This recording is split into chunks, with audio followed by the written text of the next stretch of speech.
In Mexico, a divine bird is inspiring a local community's sustainable forestry efforts. This is the king vulture. For the ancient Mayans, the king vulture was an intermediary that crossed the skies, communicating with humans and the gods. Seeing it soar through the day with its wingspan of nearly 6.5 feet, it's easy to understand why the Mayans saw it as a special bird. But there's more to it than that. The razor sharp power of its deep eyes worked together with its sense of smell to locate prey from high altitudes and long distances. Its head, a palette of reddish tones, has no feathers.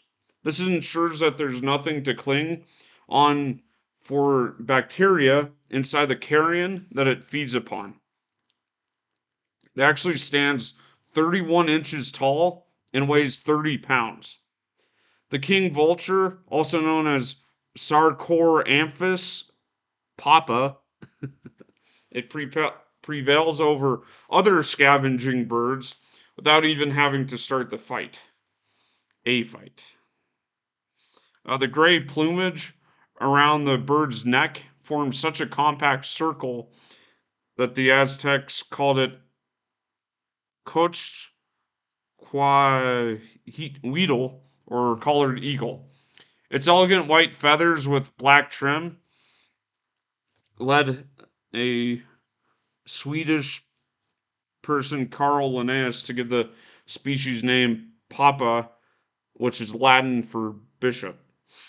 Um, so it, I think they're saying that it's endangered, because they go on to say, for us, the king vulture is an emblematic species which we are proud of having and are committed to conserving through the economic activities that they promote. It's, of course, in the Amazon. Um, Nuevo Bacal is in Ejido, a community managed tract of land spanning 126,000 acres of mountainous forest region in the municipality of Calakmul.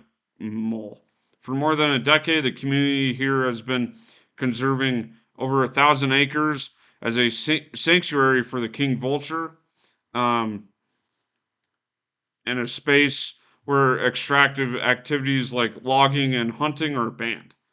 And even visits to the area are done with extreme care. Um, yeah. So it's a perching area.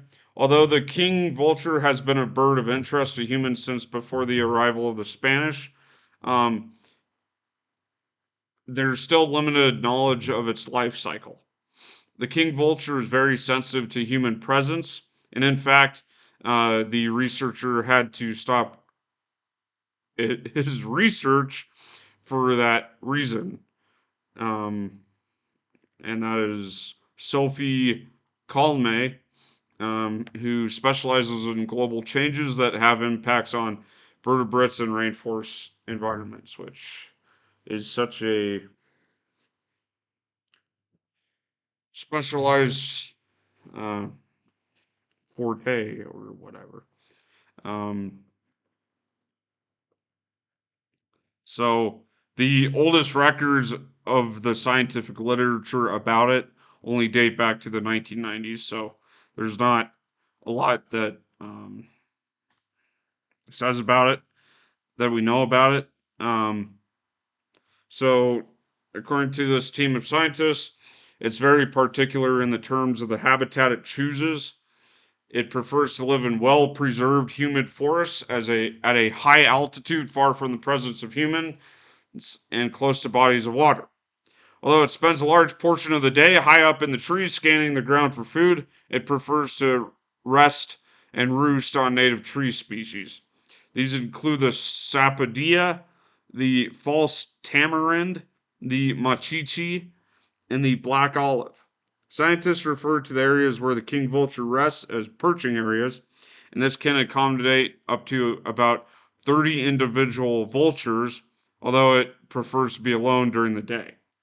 It also is shown to eat almost exclusively carrion, and in this way, it helps to keep the environment clean, helping to prevent the proliferation of parasites and illnesses that could be dangerous to the ecosystem and to humans. So,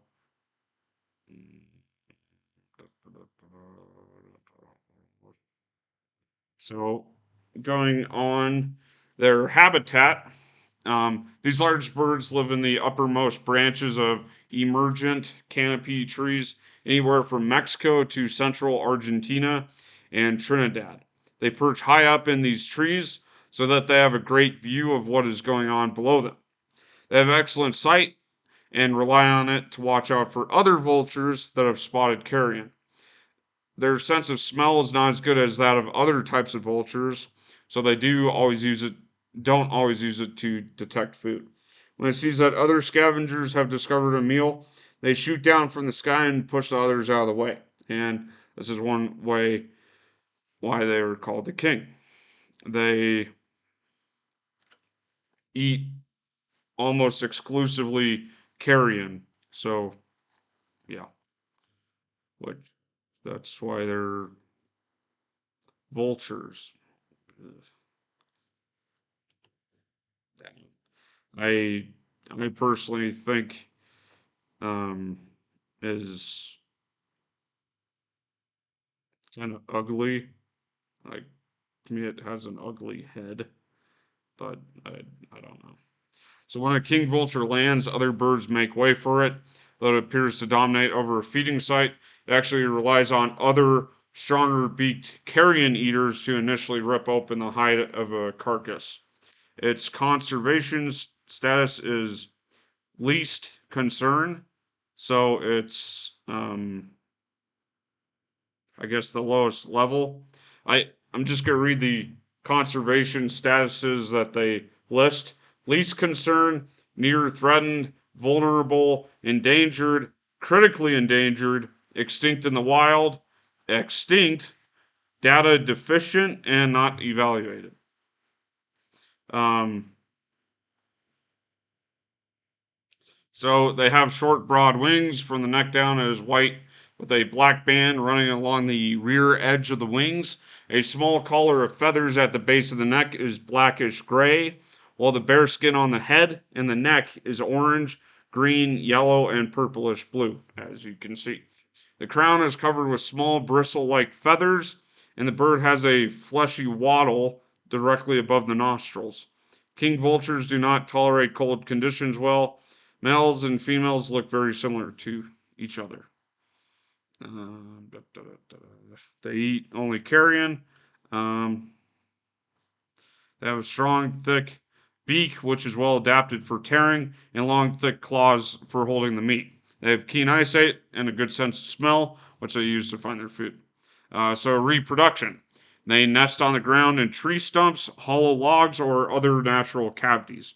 Their nest consists of very little material, usually just scratched out of the existing soil. The king vulture usually lays a solitary egg, and both parents share the responsibilities of incubation. I'm wondering what they use their wattle for. What does a vulture use its wattle for?